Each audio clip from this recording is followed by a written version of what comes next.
unknown. This is a film about vice and versa.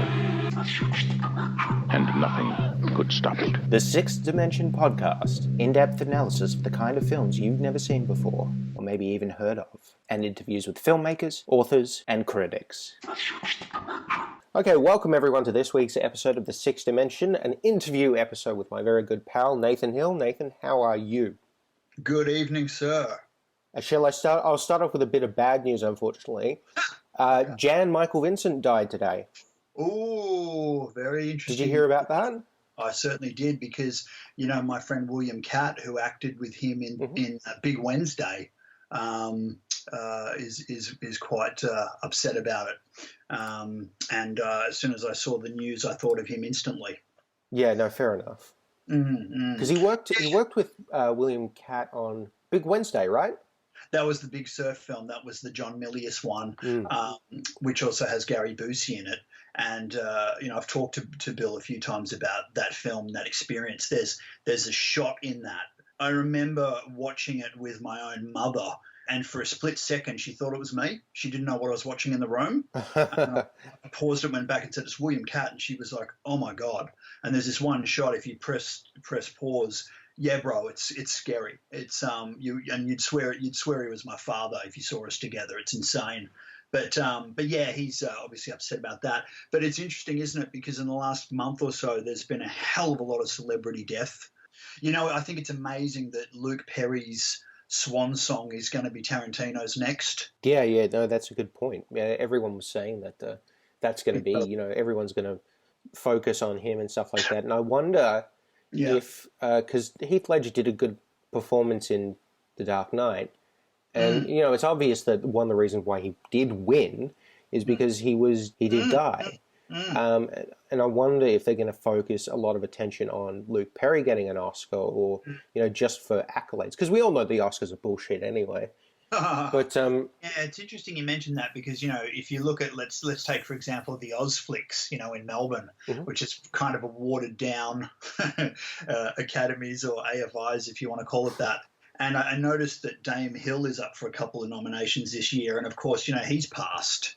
So it's interesting how people, you know, try to throw out, you know, awards for stars that have passed. I mean, I guess it is nice. It's admirable. I just wish these people were alive when it happened.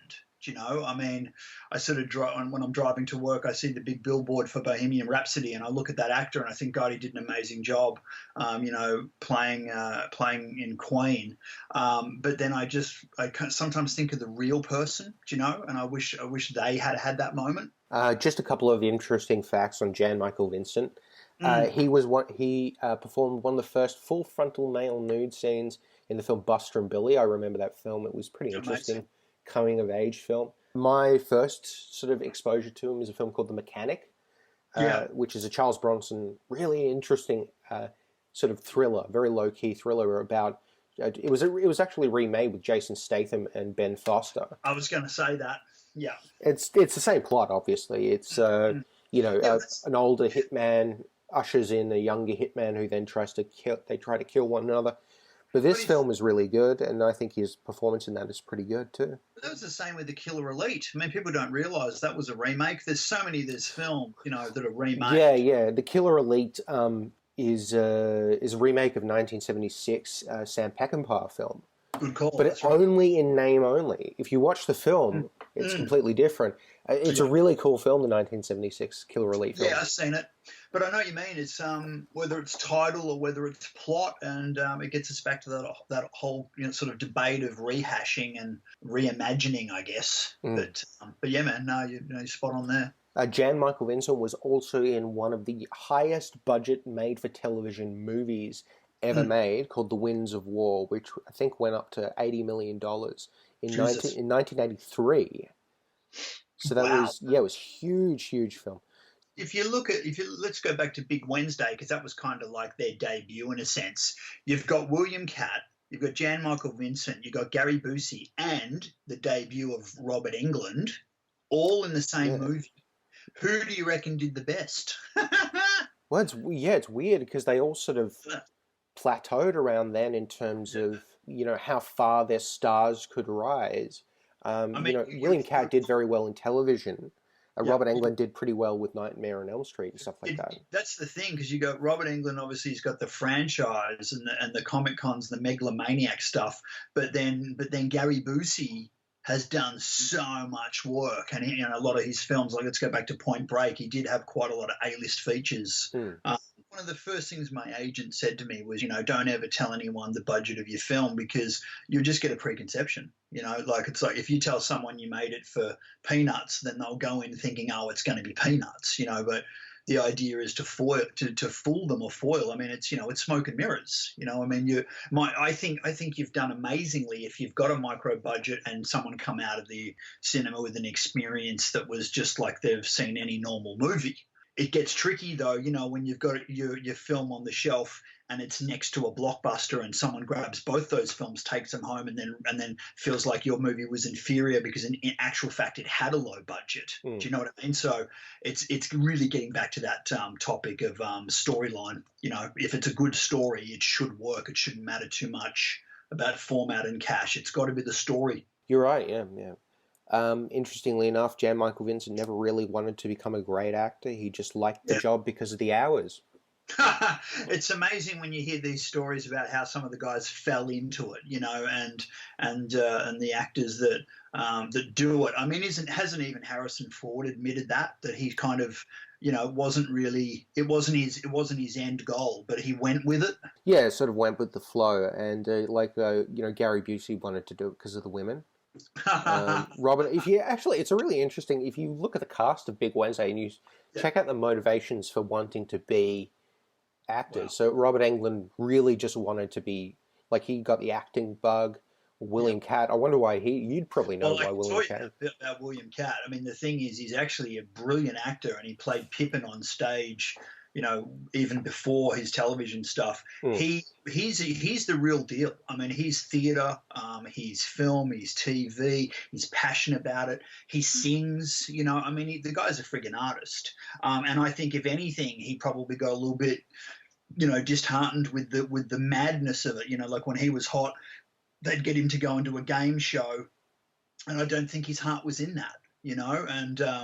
But I mean, even when he did House, I mean, at that time, that was fucking state of the art, that was, but very quickly, technology moved at such a rapid rate that some of those works, which were legendary, just became a numbers film because they were advancing so fast with your CGI and your prosthetics and stuff like that. It was just moving at such a fast pace. But he's told me, personally, that working on House at the time was really state of the art.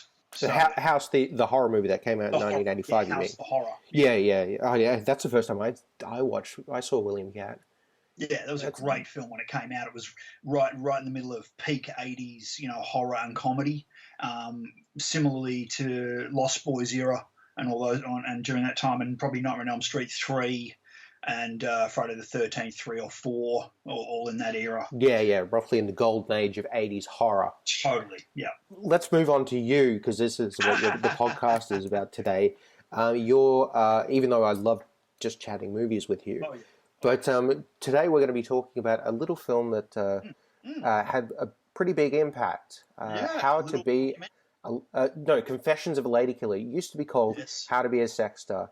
And mate, I mean, Jesus Christ, who would have ever thought that this movie would have had a life that it's had? I mean, it's unreal, man. I mean, I'm sort of, knocking my head to try and wake up from a dream lately, because so much of my work's being re-released, and it almost feels like I'm just starting now. Tomboys was repackaged, Seance has been repackaged. Now I've got a distro that fell in love with How to Be a Sex Star, retitled it to Confessions of a Ladykiller, recut, remastered. It's got a new edit. We've shaved it. We took out all the garbage. There was some stuff in there that was a bit out of date. Sure. There was some derogatory stuff that was, applicable when we shot it, but it's not now. We took it all out. We're from a business perspective, we really tidied it up and got modern with it.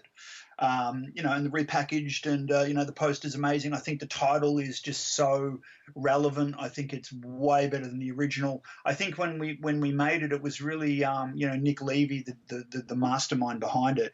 He was really wanting to make impact and be kind of aggressive with it, and how to be a sex star. I think he was going with the whole kind of sex sells angle, and he wanted to make a big splash. Which was okay. It did get us into the Australian Film Festival. I mean, Sure. we opened it, and the best thing about that was there was a tribute screening to Mad Max, so I got to meet all the cast, and I had an amazing time in Sydney, and that was a great memory. And then from there, we pushed the movie a little bit. There was someone in LA, an executive, that was interested and wanted him to do a cut of it, a different cut, and he kind of was exhausted with it already, and he had a picture lock and he didn't want to budge. So that kind of fell through. We also had another guy, Peter Castaldi, who was the executive producer at the time. He was at that stage talking about this kind of digital platform that he wanted to build, which in essence has really become Ozflix. So Pete sort of pushed that whole kind of business model for quite some time, then ended up sort of losing interest going into other things. And I think Ron Brown's kind of, cashed in and picked up possibly where he left off. I'm not sure if they know each other or not. I need to look into that. But so then the movie just kind of, lay dormant. And now here we are, honestly, like nearly a decade later, and it's a fresh, clean slate. And this American distro, which is Indie Rights, who are doing some really amazing stuff at the moment, said, we love the film. Can we do it? So I got in touch with Nick, and he was more than happy. He was quite shocked, and he's overseas at the time, and I couldn't see him face to face, but we spoke, and he said, just go for it. You're as much a producer as I am, so if you want to sort of, seal the deal, you can. And so that's exactly what I've done. And I think you did an excellent job. But let's get into the impetus. Like, what was the inspiration behind this film? What got everything started? The inspiration behind it really was a couple of things. It was a relationship that I had with Nick. Nick had cast me previously in Radio Samurai as that kind of Casanova comic character. Sure. It's how he kind of perceived me. We were young, and when we started out as friends, and we did go out into clubs, and we did date girls, and it was an era that he was around when I was really in that kind of element. And I think he always found me larger than life as a personality, and so he wanted to put me in these couple of films that he did. With the How to Be a Sex Star, it was really a mockumentary. So he was like, okay, well, let's just follow you around with a few cameras. Let's go on some dates. And what he was actually doing, I think, was the predecessor to The Bachelor, because after we finished the cut, it was only, a couple of months after that we saw this, this ad on television for The Bachelor, and we almost felt like we'd been robbed because we were doing that. It was a guy, in this case it was me, out there, playing the field and trying to find the right love interest. And in doing so, kind of playing the field and going on different dates, and then coming back to the rendezvous and reporting about the dates, and then they'd go and talk to the girls. What was your experience like? And it was really kind of television like, in a sense, very very reality TV. And I think he was really onto something.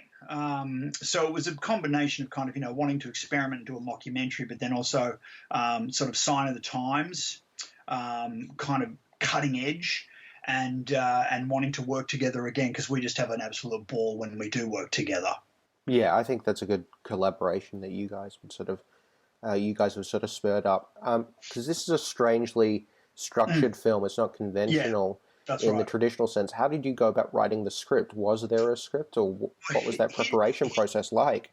Here's the thing, and I'm so glad you asked, because honest to God, most of that film is improv. And really. Oh yeah, and people are shocked when they hear that, because it is full length. There's a lot going on, and I'd always said to Nick, my strength as an actor, even back in my classes, was improvisation. And I thought, wow, here's an opportunity to really showcase those skills. And that's exactly what I did, my friend. So I went in there, I impro'd, and he was just basically trying to capture his lightning in a bottle, which he got, and I'm not ashamed to say it. I'm not afraid to say it. And I think on these there was 5 dates, and I successfully, within the framework of the scenes, dated these girls, even kissed some of them, possibly all of them, on these amazing dates all around town. There was a maze, there was a Ferris wheel, there was ice skating, there was St Kilda Pier, all these kind of iconic places, because that's what Nick loves to do as well. He loves to showcase Melbourne. He always felt like Melbourne was kind of undershot in a sense. And he said, we've got all these beautiful places. Let's go to all of them and really showcase Melbourne and go on these extravagant dates and show what an awesome city this is. So it was very much about the locations as much as the drama and also the characters and the players in it. So you did have some form of a script. Was like there? It was more like scenarios that you worked around, like with the Blair Witch Project screenwriting process, where you just had like a piece of paper that said, do this, this needs to happen, and then you try and get it done as best as possible? I think it was more like the tree trunk to the film, if you will, was the interview that he and I had one-on-one. So he had all these topics he wanted to ask me about, how would I approach a woman in this scenario? How would I ask someone out on a date? How can I be successful with pursuing the woman of my dreams? Things like this. And I would react to that, and then that would become kind of like the stem. And then we would then go off on a date, and then we would try out these techniques. Or he would say to me, okay, well, if you think this is a successful way to meet a girl, show me how you do it. And I said, okay, well, let's go out on the date and da-da-da-da. I can only remember sort of saying to some of the girls, look, we're going to start at A and we need to get to C. That might have been, we're going to have coffee, then we're going to go and row in a boat, but we need to finish with the sunset. Do you know what I mean? Like there'd be these little kind of mini act 1, act 2, act 3s within the structure of all of these dates. I think only once I said to the girl, it'd be great if, we can build up to a kiss perhaps. And of course, that did happen. In fact, she was more than happy at the time, I'll tell you that. Because sometimes when you say, you're asking another actor to go there, it can be a bit intimidating. Do you know what I mean? Because everyone's got their personal space. Okay. And if you haven't got chemistry with an actor and you're asking them to kiss you in a scene, they might not enjoy that. They might not want to do that. Of course, yeah. So you've got to be careful. So I would be very respectful and say to the other girl, look, I'd love it if we could get to this stage. Or Nick would say, oh, do you mind if we, can end on a kiss? And if they were into it and they'd signed the release and they were happy, then that's what we would do. But we certainly, did it in a tasteful way and in a fun-filled way, and to make this amazing mockumentary that's all about a guy who's confessing to the audience that he's been a kind of closet Casanova or a closet pickup artist, but he's now coming clean and showing the other guys how he did it, and he's showing the girls I guess how mischievous men can be, so it's very tongue-in-cheek. And so what was the next step? I mean, was there funding? Was there a pre-production process? Well, this gentleman, Peter Castaldi, who was like our executive producer, he was right on board from the start, and he was, willing to invest and promote, and Nick had a budget, and we went out there, with state-of-the-art cameras, multicam, and sound gear and all the rest of it. I remember him being very conscious of sound, and we ended up doing a 5.1 mix at Lab Sonics, I think it was, South Melbourne. So it was, really top notch. There was no mucking around. I mean, I can just thinking back now, I remember seeing a check on his desk for $10,000 for something. Do you know what I mean? So it's it was definitely an A-list production. And so when you were actually doing the production, was there one camera? What was the setup? Were you wired permanently for sound? Yeah, we were wired, and then sometimes there'd be a boom as well, depending on environment, of course. Okay. And then there was the studio stuff as well, which was all pre-lit and, pre-mic'd and set up and all that. So there was a combination of all different scenarios you could imagine. But also it's mockumentary, so a lot of it's on the fly, so it would be guys actually following us with cameras on set most of the time, and it moved pretty quick. So that's why I remember there was a lot of money spent on the gear, because that had to be top notch, because you can't do that low budge or indie and run around and then have wind in the mic and cameras not on tripods. You're just never going to get a good product. You know what I mean? Like on the set, I mean, what was it like sort of interacting with the other actors or even strangers in that situation? I felt like the girls that were cast, they came on expecting one thing, which was like, oh yeah, another gig. But then very quickly, their eyes lighting up, and there was a real feeling of we're doing something special here. This is different. This is outside the box. I mean, they were excited. There was one girl in particular, Alicia, and her and I had like real chemistry. We actually hit it off, and at the end of the day, she kind of whispered in my ear and said, "You know what? That actually was the best date I've ever had." I mean, she was serious, and it was fake. And it was fake. It was fake, and it wasn't. It was weird because I'm kind of in character, but I'm also myself, and I'm also going with the flow. I'm also improvising, so there's a lot of layers to it. Sure. But you are in a sense going with the flow, but then you're being filmed, so it's tricky. It's tricky, man. I don't think everyone can do it. I really don't. And you've got to be on. You can't drop character. You can't drop the ball. It's really challenging, and I think that's probably why I did it, because you know what I'm like. I'm very competitive. I love to challenge myself. And so what was the most challenging thing, day on set or element on set? I'm so glad you asked me that. I got a great story for you. Great. So one of the girls in the movie, she was a bit of a local favourite. I'm not going to say her name. You'll have to watch the movie to find out. But she was, to me, she was like a sister. Okay, I was never really attracted to her, sort of sexually, physically, whatnot. We were buddies, but most of my male friends would always say to me, she's amazing, she's drop dead gorgeous. I think guys were pretty keen on her in general. Mm-hmm. And we had this scene where we were going to go on a Ferris wheel on the date, and I remember Nick saying, you guys have got to kiss on this Ferris wheel. It's the money shot for the trailer, he was saying. And I said, okay. And I said, well, yeah, okay, I can do it. And, he said, do you want to do it? And she was like, yeah, okay, we'll do it like at the top of the Ferris wheel, we'll just have a kiss and whatnot. I said, okay, that's great. And so you kind of you got this idea in your head, that you're going to be on the Ferris wheel and there's this magic moment or whatnot. And we got to the top of the Ferris wheel, and she leant in for the kiss. And I got to tell you, I could feel kind of a wet sensation on my top lip. Mm-hmm. And when she pulled away, now you got to remember, this is kind of like on a cold winter's Melbourne night. Mm-hmm. And I didn't realize she had a cold. So she sort of, like, when she's pulled away, I've noticed she had a runny nose. Well, that wind as well wouldn't, yeah, of course. So I'm kind of like, I'm imagining this picturesque kind of moment, but it was actually quite terrible. I had to laugh because I just thought it's just so typical of cinema. It's like, it's that whole thing again. She got snot on me. Exactly. While I was inside her mouth.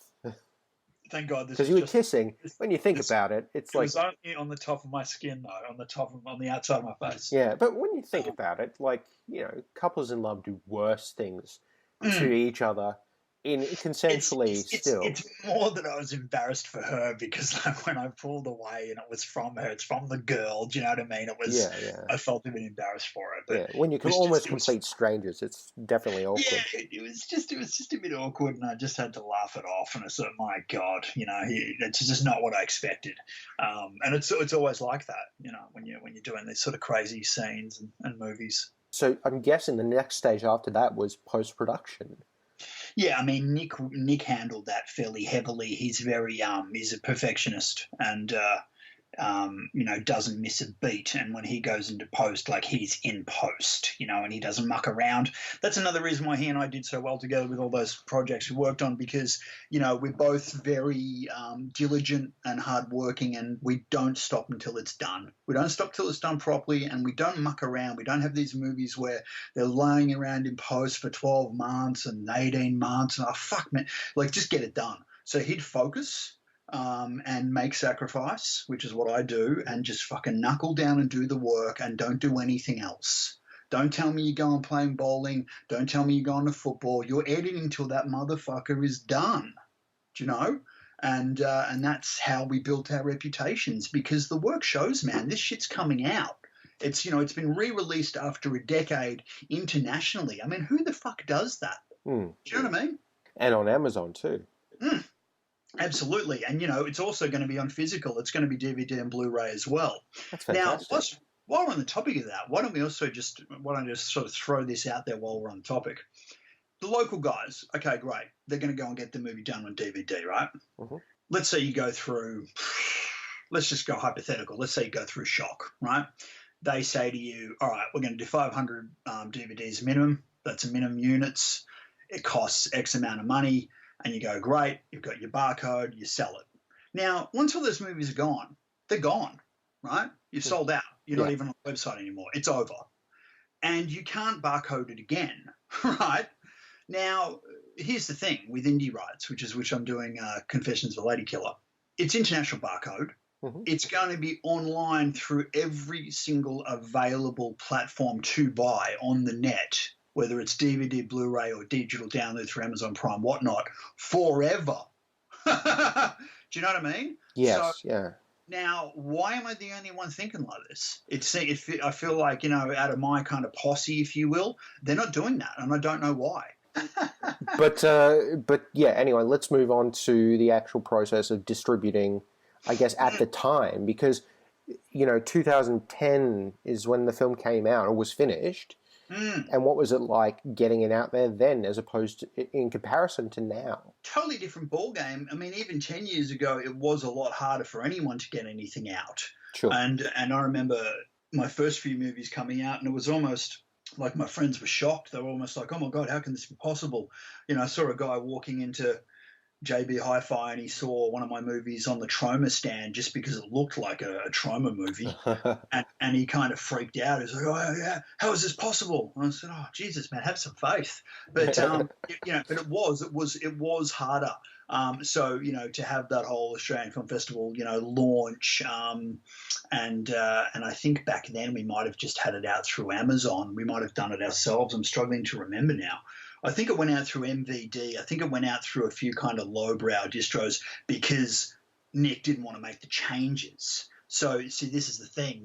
It's 9 years later, and now I want to make the changes. He's let go of it, so I've been able to make the changes. So, to have all these wonderful new distributors opening up around the world, particularly in America, like your indie rights, they're embracing indie filmmakers. These are two people that and I know I've seen their names before. They were under a different banner before they were indie rights, and I probably pitched them a film many years ago and they forgot.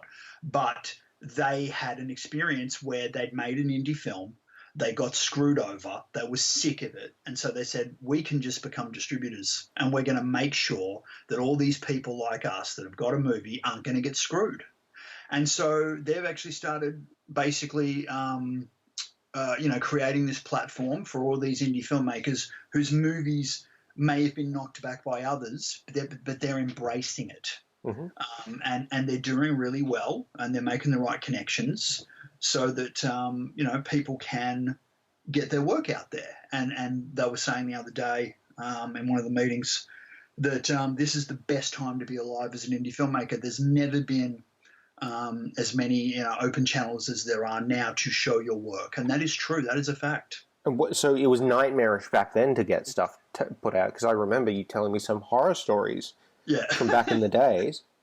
Yeah, I mean, back then there was barely even a thing called digital download. Barely, I don't know if it existed.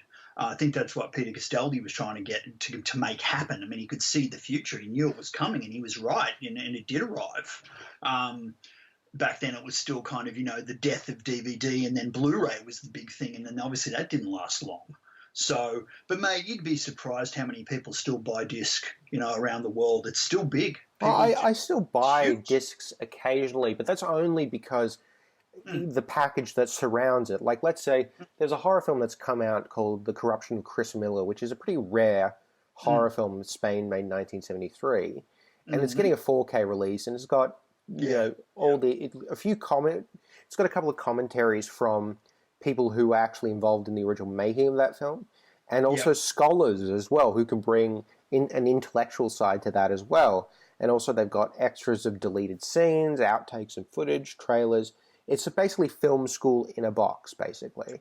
Mate, it's amazing, you know. But I don't Yeah. collect or anything like that. I usually just, when I'm done with it, I usually just sell it off. Right? You've got to admire the studio system. I mean, look at the rehashing, you know, just when they say disc is dead, now you got 4K. Do you know what I mean? Like, it just feels like there's always going to be this new format where you can relive the movie. And, you know, it's good because I guess, you know, people that are born now, that, you know, when they're teenagers and they watch, you know, I don't know, Apocalypse Now for the first time, hopefully they kind of get into it. Hopefully it's not too out of date. But, you know, these 4K restorations of some of these epics means that these films can continue to live on. And it's probably becoming a narrower path because the films that are being restored to that degree really have to be cult classic. I mean, you're not going to restore, you know, a half-assed, you know, C-grade movie that was only on VHS in the 80s. Do you know what I mean? Nowadays they do that. They're sort of mining every avenue of cinema, basically, in order to find some sort of, you know, gem that sticks out. And nowadays they don't even have to think of something as a gem in order to make it a saleable cult film. I mean, I must admit, I did have a lot of fun restoring Tomboys and Seance in the past 12 months. You know, the original cuts, I was never happy with them. Whenever I put it on, it was a bit of an eyesore. I didn't feel comfortable.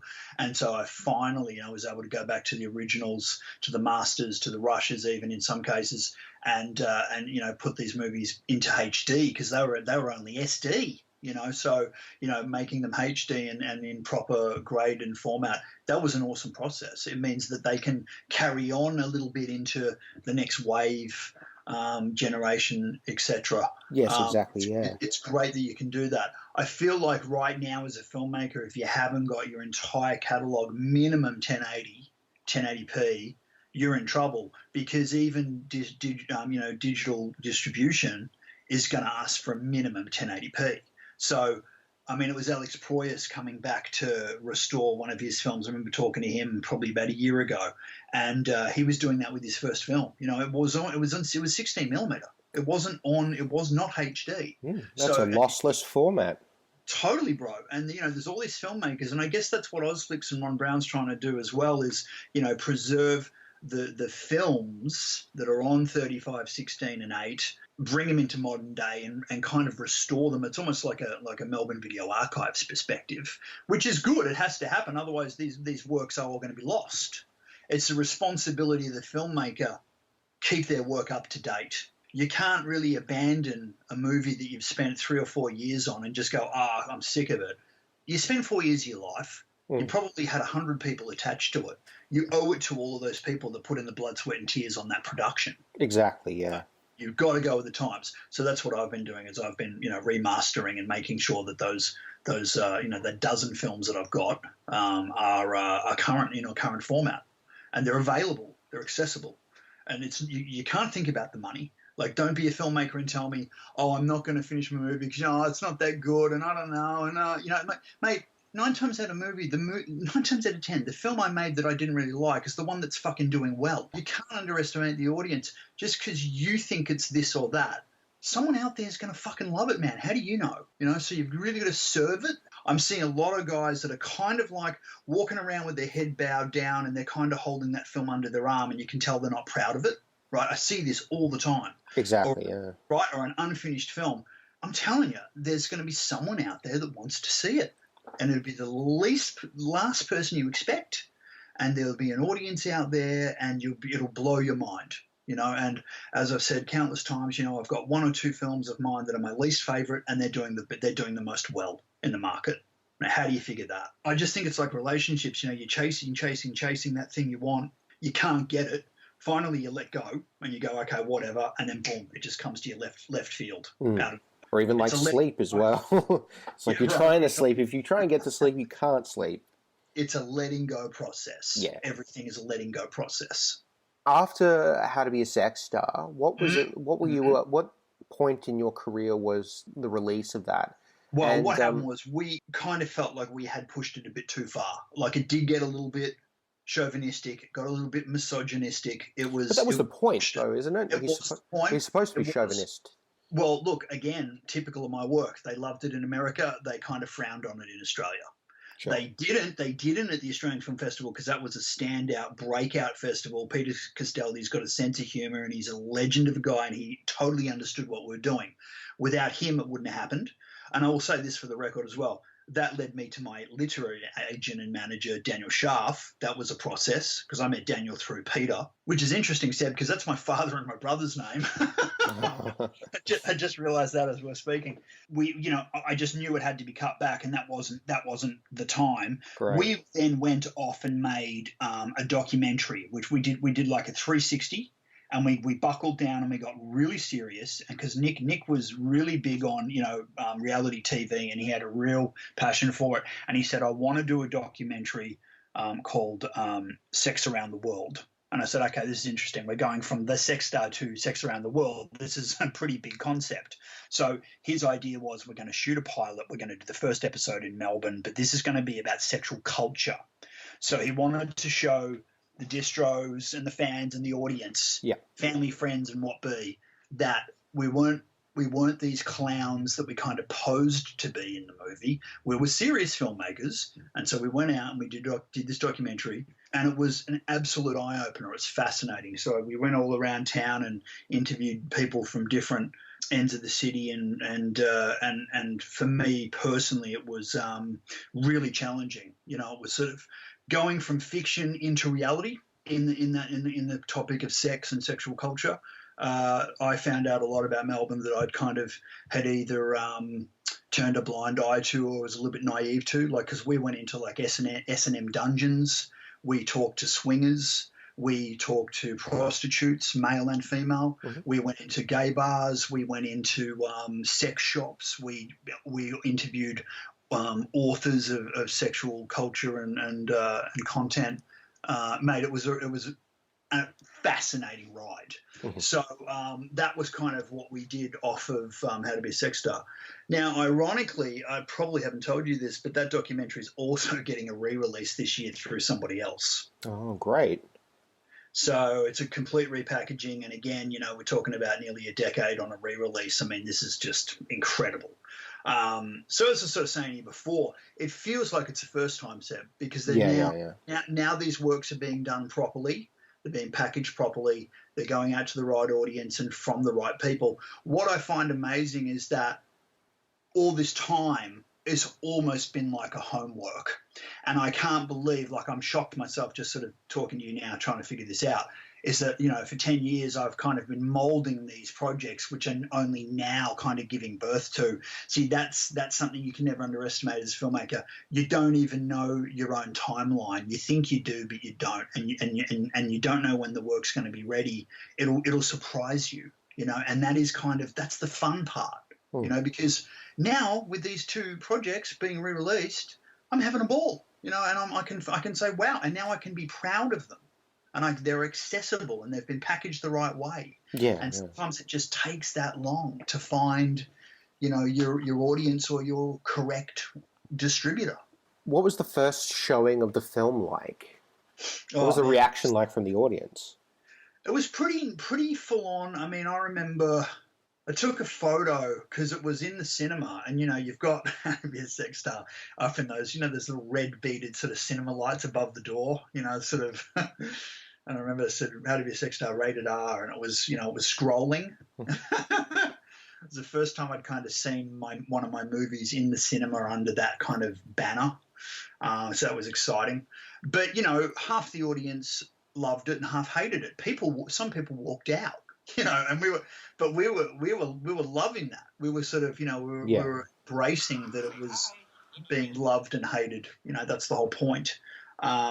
So yeah. And at the end, we got up and we did a Q&A, and some people, they were really confused. Like, they just didn't know whether it was real or not. I think that's what they were trying to figure out, how much of the character was real.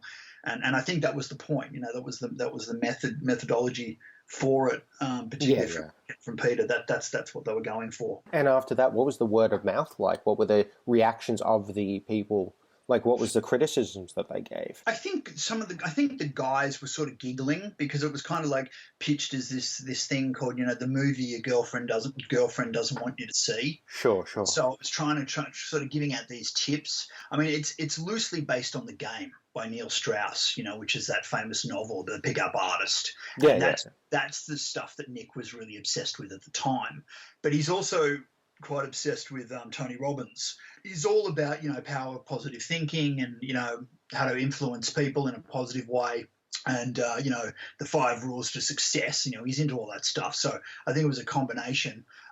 So a lot of the guys were kind of excited and wanted to know, in fact, I think there was one reviewer I saw recently saying he was going to actually study it and try and take some of these tips and go and try and ask out a girl that he liked and see if these tips worked. Mm-hmm. So that was positive. I think the girls kind of either laughed and found it funny, and they're probably just laughing at me, to be honest, or they were kind of a little bit, sus on it, a bit suspicious of it, and who is this guy and what's he saying?